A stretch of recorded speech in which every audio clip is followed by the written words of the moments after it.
Bonjour tout le monde, bienvenue dans cette nouvelle vidéo. Aujourd'hui je vais vous partager un petit peu ma dernière partie. Alors c'était contre Bob in the Field, qui était un 1442. Donc comme vous pouvez le voir, je viens de remporter cette partie. Et en fait j'ai voulu m'amuser. J'ai voulu m'amuser, alors toujours en suivant les trois principes d'ouverture, c'est-à-dire en protégeant son roi, en sortant les pièces et en prenant le centre. Mais vous allez voir que j'ai pris quelques libertés. En fait, j'ai pas pu vraiment protéger mon roi. J'ai fait une grande gaffe qui a failli me coûter la partie, vous allez voir. Et j'ai fait quelques bons coups qui finalement m'ont permis de remporter cette partie. Alors, on va commencer donc rapidement, donc mon adversaire qui ouvre avec D4. Alors, j'aime pas tellement jouer contre D4, je vous le dis, si jamais vous jouez contre moi, vous allez m'avoir sûrement sur cette ouverture, puisque généralement c'est sur E4 que je remporte la victoire, ou que, en tout cas, je préfère jouer. Donc, j'ai plus ou moins déjà entendu dire que c'était en réponse à cette ouverture en D4, que D5 était une réponse appropriée. Et ensuite, mon adversaire qui joue fou F4, je sors, donc toujours en prenant ses principes, enfin en respectant ses principes, je prends le centre et puis j'ouvre avec mon cavalier. Il commence aussi, lui, à protéger tout simplement son pion, qui était déjà protégé par sa dame. Je sors mes pièces, donc on essaie de prendre le centre, on sort les pièces, c'est toujours un peu la même chose. Et alors pourquoi j'ai joué ici F4 ? C'est parce que j'avais pour idée que généralement il va sortir son cavalier en F3, et c'est tout simplement pour l'empêcher d'avancer. Mais ici c'est aussi une double idée, c'est ce que je vais faire après, c'est-à-dire attaquer son fou. Attaquer son fou, alors vous allez voir, j'ai pris quelques libertés, c'est-à-dire que je vais totalement détruire ma défense ici à la colonne H, G et F, pour vraiment essayer d'attaquer son roi, quitte à mettre mon roi de l'autre côté, même si vous allez voir, ça ne va pas se passer tellement comme prévu. Alors, ici, il ouvre effectivement, il sort son cavalier, donc comme j'avais mis mon pion déjà ici en F6, ça permet tout simplement de l'empêcher un petit peu d'avancer, même s'il pourrait mettre son cavalier en H4 pour attaquer mon fou. Je continue avec ici le pion en E5 pour attaquer son fou, et en même temps lui poser une question, est-ce que tu peux attaquer mon pion, parce que tu vas manger mon pion plutôt, puisque ici il a quand même le fou, le cavalier et le pion qui attaquent directement mon pion, donc il y a beaucoup ici d'attaques. Or moi je n'ai que deux protections, c'est-à-dire que j'ai que le pion et le cavalier. Alors pourquoi j'ai fait ça, me direz-vous? C'est tout simplement, soit s'il prend du pion, je peux sortir mon fou pour attaquer sur cette diagonale, ou bien tout simplement, je vous ai dit, pour tenter aussi d'ouvrir à gauche en attaquant un petit peu le fou, pour essayer de voir comment il réagira à peut-être une ouverture dont il n'est pas habitué réellement. Donc il décide de me manger, et je vais, donc là j'ai plusieurs possibilités, soit je reprends du pion, soit je reprends du cavalier, soit j'attaque le fou, et j'ai décidé d'attaquer le fou. Alors c'est peut-être pas la meilleure stratégie, mais ici donc j'attaque le fou, donc il est bien obligé de faire quelque chose, il recule son fou, et là j'ai peut-être fait une erreur, c'est que j'ai encore une fois activé un pion pour vraiment tout avancer dans l'aile, donc la colonne HG, pour tout simplement attaquer son roi. Alors il aurait pu très bien faire un grand roc par la suite, ça c'est un petit risque que je prends, mais on va voir un peu comment il réagit. Il attaque en mangeant mon pion ici en F6, alors je pourrais remanger tout simplement avec le cavalier ou la dame, mais ici, bon, c'est peut-être une erreur, je décide d'attaquer son fou vraiment pour le manger, ou pour vraiment m'en débarrasser, puisque ici il peut plus reculer. S'il vient en F4, je le mange. S'il vient sur la colonne E5, bah, je prends avec mon cavalier, donc il y aura un échange de cavaliers. Mais ensuite, je prendrai son pion, donc je gagnerai au final un pion dans cette affaire, dans cette histoire. Donc c'est quand même plutôt pas mal.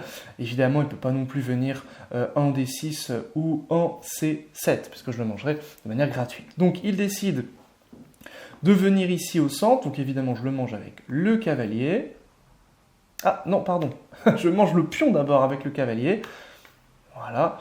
Et ensuite, logiquement, il va manger avec son fou, et je mange avec la dame. Donc il y avait ici plusieurs, évidemment, possibilités. J'avais effectivement un petit peu oublié. Donc avec son cavalier, il pourrait évidemment... Enfin, il ne peut pas faire grand-chose, il est un petit peu bloqué. Parce que s'il vient sur la colonne H4 ici, je le mange, évidemment. S'il vient au centre en E5, je le mange aussi, de manière totalement gratuite. Donc là, le cavalier, il pourrait rester là, hein, bien sûr, mais je vais, et c'était mon but, essayer de l'attaquer. Essayer de l'attaquer, sortir mes pièces, peut-être protéger mon roi et le mettre faire un grand roc, ça aurait été pas mal. Ça aurait été pas mal, c'était l'idée de base. Vous voyez ici, je sors donc en mangeant la dame, avec la dame pour faire le grand roc, c'était l'idée de départ. Donc lui, il vient directement attaquer comme ça, je trouve que c'est bien joué, il vient attaquer avec sa dame. Donc là, il me donne une possibilité, tout simplement, donc déjà il m'empêche de faire grand roc, donc l'idée c'est soit j'attaque, donc je mets ma tour en D, ici D8 pardon, pour attaquer directement la dame, essayer d'avoir un contre-jeu, ou bien tout simplement peut-être l'empêcher tout simplement de faire grand roc et donc de mettre mon fou en D6. Je décide plutôt d'avoir une vision offensive et donc d'oublier, c'est peut-être une erreur, d'oublier ce grand roc, et c'est peut-être ça qui m'a causé du souci par la suite. Mais ici, je décide d'être offensif et d'attaquer sa dame, qui donc est évidemment obligé de la reculer. Et donc là, évidemment, j'ai toute la colonne pour ma tour. Toute la colonne D pour ma tour. Donc ça, c'est quand même sympathique pour l'attaque. Son roi, il ne peut plus, évidemment, aller sur cette colonne D. Donc je trouve que j'ai plutôt une bonne position. J'ai une diagonale avec le fou qui est sympathique aussi, la dame qui est un petit peu passive, et puis évidemment le fou et la tour qui sont totalement passifs ici, qui ne servent à rien. Donc le but, ça va être ensuite peut-être d'essayer de sortir ces pièces. Au mieux de sortir ces pièces, j'essaie d'attaquer, c'était l'idée de base, d'attaquer le cavalier, vraiment pour empêcher ce cavalier d'être actif. Alors peut-être que c'est une erreur parce que déjà là, il ne pouvait plus tellement bouger. Donc il décide de le mettre au centre, de mémoire, voilà. Donc là, j'ai plusieurs possibilités. Soit je le mange avec la dame, évidemment, je ne vais pas sacrifier ma dame, ou avec la tour, même chose, je ne vais pas sacrifier ma tour. Donc je décide de le manger avec le cavalier. Le problème, c'est que si je mange avec le cavalier, logiquement, sa prochaine attaque, ça pourrait être ici, donc évidemment, prendre avec les pions, donc mon cavalier, et ensuite il aurait la diagonale d'ouverte pour son fou ou sa dame, pour attaquer directement mon roi par exemple. Donc je décide d'attaquer le cavalier, il me mange, l'ordinateur dit que c'est une erreur, alors ensuite effectivement donc là j'avais déjà à la base la colonne, donc là je l'ai plus tellement avec le pion qui est sur cette colonne D, je décide tout simplement de prendre maintenant la colonne avec madame, c'est-à-dire la colonne E.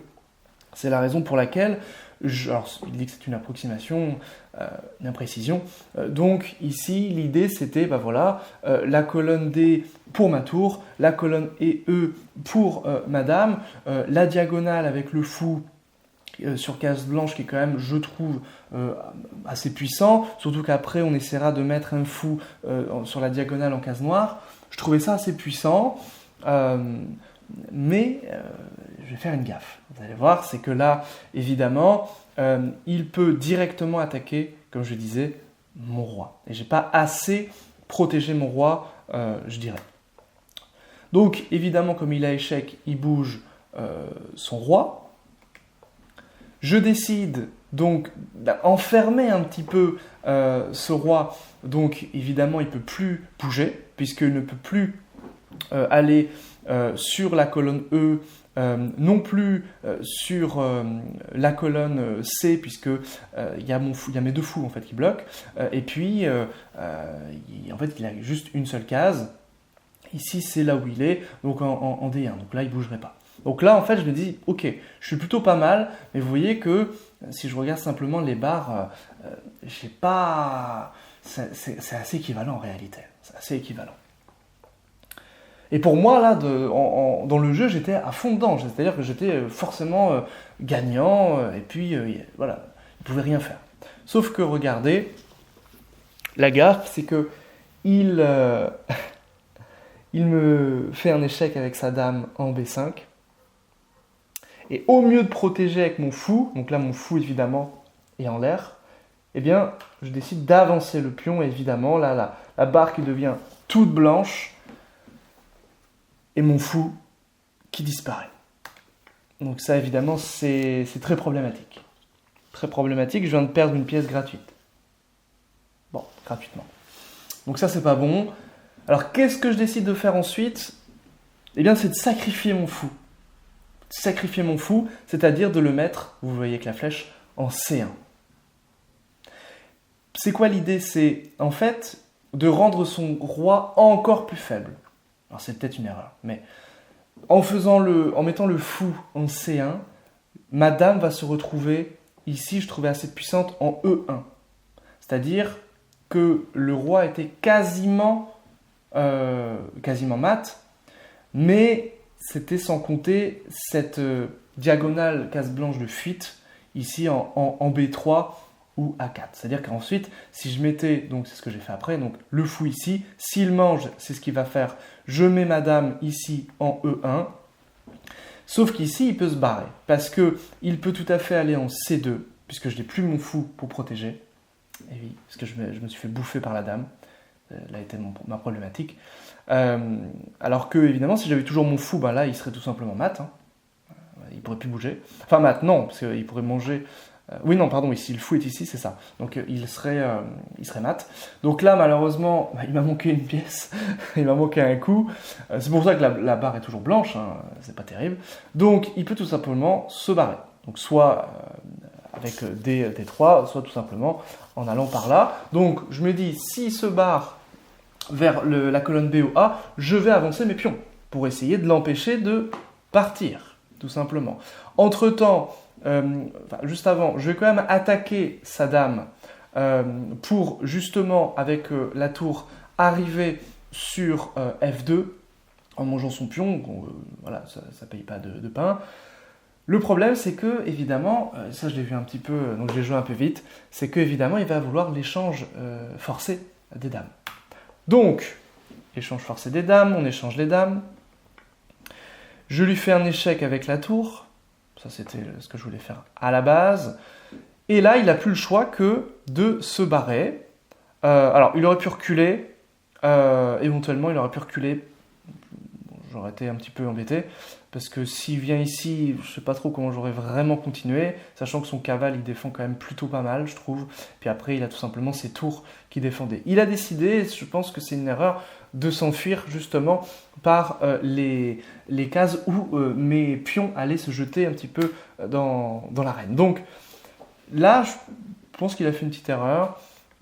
Et je décide tout simplement d'avancer mes pions pour lui foutre sur la gueule, tout simplement. Je ne sais pas pourquoi il a décidé oui, si j'ai compris, c'est tout simplement parce que s'il était... il n'avait pas le choix, en fait, pour son cavalier. Alors peut-être qu'il aurait pu tout simplement avancer son pion ici, pour ensuite mettre son cavale tout simplement sur C3. Parce qu'évidemment, s'il mettait son cavalier ici en D2, je l'aurais évidemment mangé. Je décide... Puisqu'il attaque mon pion avec le fou, donc la colonne, enfin la case B5, avec le pion avec le fou pardon, et avec le cavalier, je décide tout simplement de protéger, donc, parce qu'il est protégé qu'une seule fois, ce pion, de le reprotéger avec ma tour, en avançant donc cette tour en D5, et en même temps en faisant une attaque sur le pion en E5. Évidemment, il ne se laisse pas faire, il attaque cette tour qui l'enquiquine un petit peu, et maintenant on a 3 adversaires sur ce pion qui devient de plus en plus faible. Je décide de positionner ma tour sur la même ligne que donc la numéro 2, en fait dans l'idée de mettre cette tour en B2. Mais cette tour en B2, je trouvais que c'était assez puissant pour un éventuel mat. Alors je ne l'avais pas très bien en tête, je n'avais pas très bien calculé, pas très bien visualisé, mais je me suis dit ça ne peut pas être mauvais, parce que ensuite il va vouloir peut-être s'échapper, mais il y aura ma tour aussi qui va continuer à l'embêter, il y a mes pions, s'il s'en va vraiment vers mes pions, donc là il va vraiment être coincé. Je trouvais que c'était assez puissant, donc voilà, de mettre cette tour tout simplement ici en B2. Il décide de se libérer un petit peu d'espace, ce qui est tout à son honneur, en mangeant donc ce pion qui était en B5.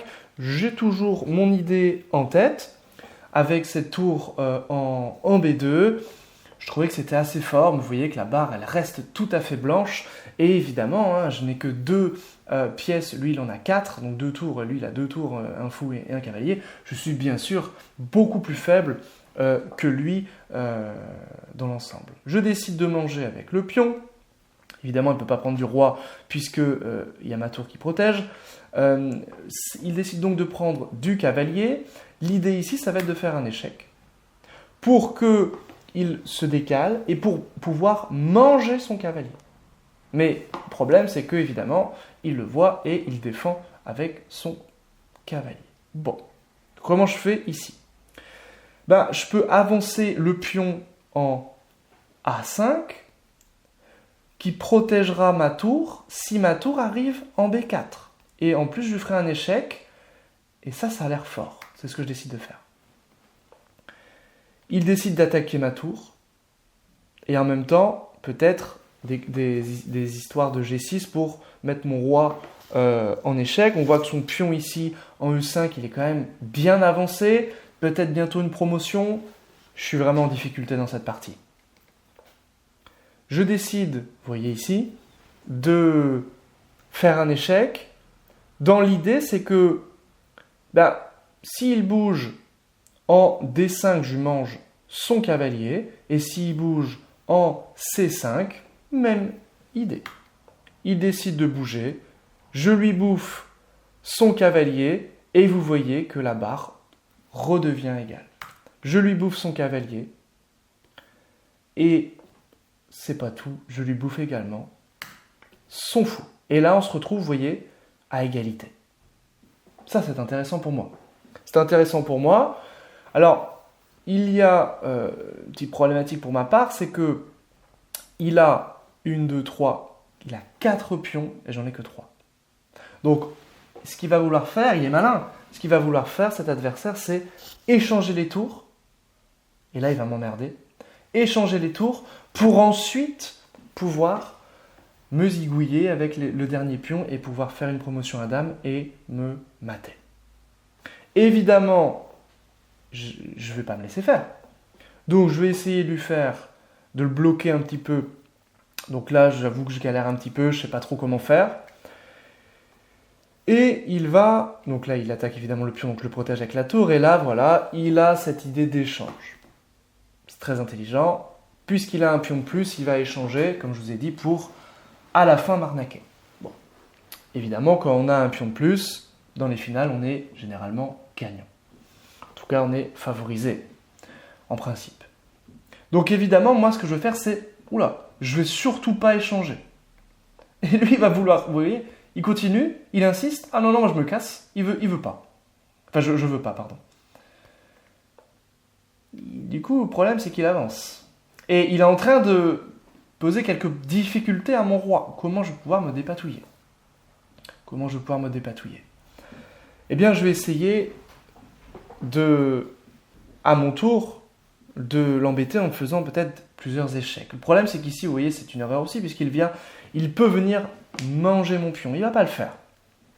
Il va venir, au contraire, il voit que j'attaque en même temps ce pion en G2 et qu'à la fois je peux faire un échec. Donc il va lui décider de protéger ce pion.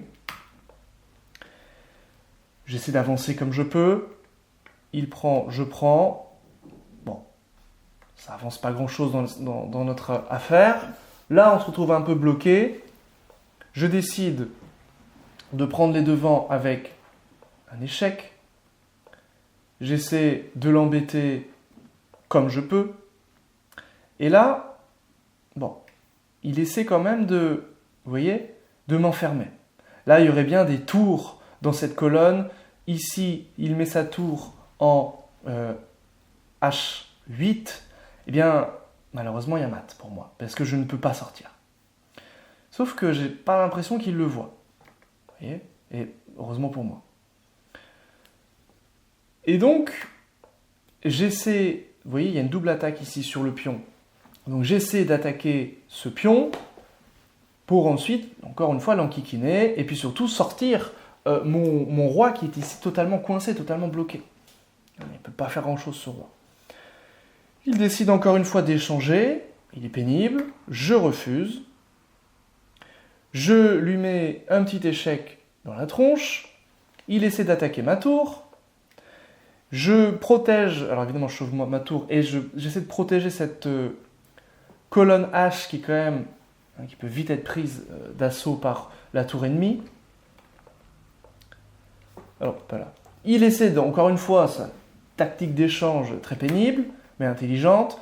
J'attaque son roi, donc je le mets en échec une première fois. Et ensuite, je vais essayer d'attaquer. Alors, soit j'échange, soit j'attaque son pion. Bon. Alors, je vous ai dit, j'aime pas trop échanger parce que j'ai des problèmes, c'est-à-dire que je suis en infériorité au niveau des pions.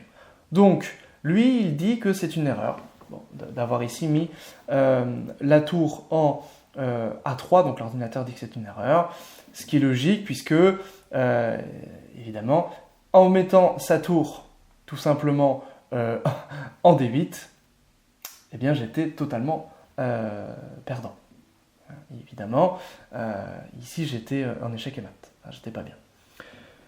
Bon, donc, vraiment, si on met la tour ici, là je... Ah si, pardon, non, je dis n'importe quoi, j'aurais pu manger tout simplement. Non, il n'y a pas échec et mat, Pas encore, pas encore.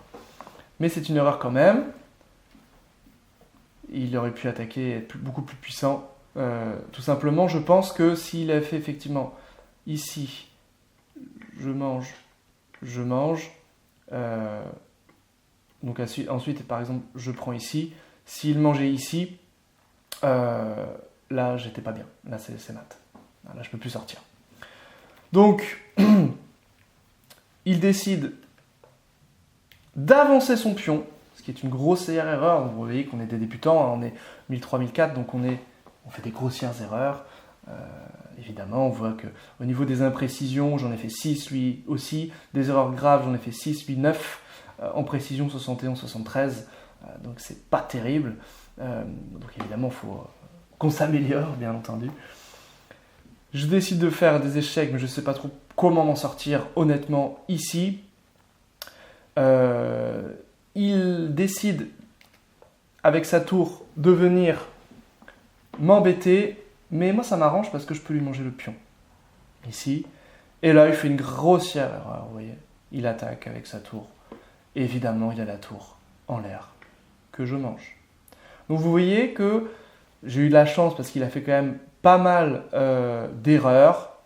Donc là, évidemment, je suis gagnant puisque j'ai 2 tours. C'est très simple ici de gagner cela. Il ne peut pas faire grand-chose. Tout est protégé. Je fais quelques échecs. Voilà, quelques échecs. Là, il fait, je ne sais pas trop, une erreur. Mais je ne le vois même pas, je m'en fiche. J'essaie d'avancer. Voilà, on s'amuse un petit peu avec lui. Et puis au final, évidemment, je vais aller à dame. Je m'enquiquine pas du reste.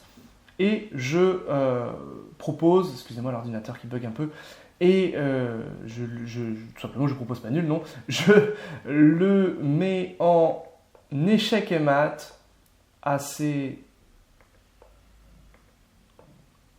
rapidement, j'allais dire, mais au final, je galère toujours. Et voilà, tout simplement, avec un petit mat du couloir, je crois que ça s'appelle comme ça, ou mat de l'escalier, je crois que c'est le mat de l'escalier, plutôt. Parce qu'il n'y a pas de couloir, il n'y a plus de pion. Donc là, il ne peut plus s'évader. Voilà un petit peu pour cette partie. J'espère que ça vous a plu. Si vous voulez suivre ma progression sur YouTube, eh bien, vous pouvez vous abonner. Et je vous dis à très bientôt pour une prochaine vidéo. Bye bye.